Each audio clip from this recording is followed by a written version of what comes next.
Hello students, आपका हमारे tutor talk channel में स्वागत है। आज की वीडियो में हम बात करेंगे कार्बन चक्र की कि कार्बन चक्र क्या होता है और उसे कैसे ड्रा किया जाता है। इसे बहुत सिंपल भाषा में एक्सप्लेन करेंगे, तो जल्दी से इस वीडियो को स्टार्ट करते हैं। सबसे पहले कार्बन के बारे में कुछ जान लेते हैं।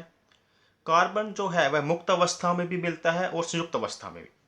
कार्बन की मुक्त अवस्था कौन कौन सी है? जैसे हीरा, ग्रेफाइट, कोयला, ये अवस्थाएं कार्बन की मुक्त अवस्थाएं हैं। जो हीरा है, डायमंड, ग्रेफाइट। और संयुक्त अवस्था की बात करें तो उसकी उदाहरण है जैसे कार्बन डाइऑक्साइड, हाइड्रोकार्बन, प्रोटीन। और जो कार्बन है, कार्बन के प्रकृति में सबसे अधिक यौगिक हैं। जितने भी तत्व हैं उनमें कार्बन एक ऐसा तत्व है जिसके प्रकृति में सबसे अधिक यौगिक पाए जाते हैं। और हमारे वायुमंडल में 0.03% कार्बन डाइऑक्साइड गैस है जो हमारा वायुमंडल बना है जिससे। अब कार्बन चक्र की बात करते हैं। कार्बन चक्र क्या है? कार्बन चक्र एक जैव भू रासायनिक चक्र है। जैसे ऑक्सीजन चक्र होता है इसी प्रकार से, जब नाइट्रोजन चक्र है उसी प्रकार से कार्बन एक जैव भू रासायनिक चक्र है। इसमें कार्बन वायु, पौधों, जंतुओं, पृथ्वी और जीवाश्म ईंधन द्वारा चक्र लगाता है। कार्बन पूरे वायुमंडल में अलग अलग पौधों, जंतुओं में कैसे चक्र लगाता है इसकी डिटेल में चर्चा करेंगे। तो अब इसको कैसे ड्रा करना है, जल्दी से उस तरफ जाते हैं। सबसे पहले जो वायुमंडल में कार्बन डाइऑक्साइड गैस होती है, यह पौधों द्वारा प्रकाश संश्लेषण में यूज की जाती है, यानी कि फोटोसिंथेसिस। प्रकाश संश्लेषण वह प्रक्रिया है जिसमें पौधे अपना खाना तैयार करते हैं। तो इसकी रिएक्शन कौन सी होती है? जब कार्बन डाइऑक्साइड और वाटर और साथ में सूर्य की रोशनी यानी कि सनलाइट, लाइट एनर्जी आपस में रिएक्शन होती है तो ग्लूकोज और ऑक्सीजन उनके प्रोडक्ट बनते हैं। तो इस तरह से प्रकाश संश्लेषण क्रिया में सबसे पहले कार्बन डाइऑक्साइड यूज होती है और इनमें ग्लूकोज तैयार होता है यानी कार्बोहाइड्रेट्स। और उसको फिर एनिमल जब खाते हैं, जब पौधों को जंतु खाएंगे, तो जो ग्लूकोज था यानी कार्बोहाइड्रेट्स था वो जंतुओं के बीच में कार्बन प्रोडक्ट चला जाएगा। और बाद में जब जंतु श्वसन प्रक्रिया करते हैं, रेस्पिरेशन करते हैं, श्वसन प्रक्रिया में जो कार्बन डाइऑक्साइड होती है वापस वायुमंडल में चली जाती है, वापस वायुमंडल में चली जाएगी। और कुछ टाइम बाद ऐसा होगा कि जब जंतु और जो पौधे हैं जब मर जाते हैं तो क्या होता है?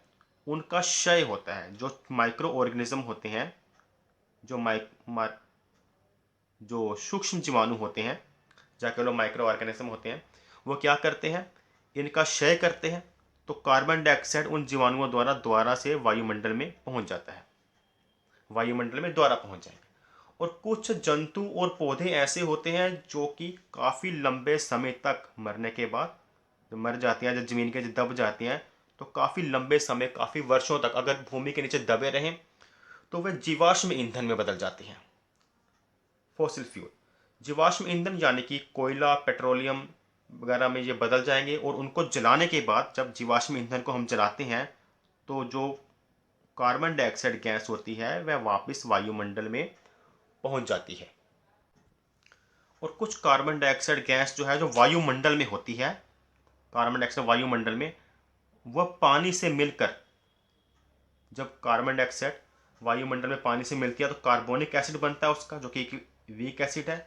और बाद में वह कैल्शियम के साथ जब पृथ्वी में जब रिएक्शन होती है उसकी, तो वह चूना पत्थर में बदल जाता है, यानी कि लाइमस्टोन में, जिसको इंग्लिश में बोलते हैं।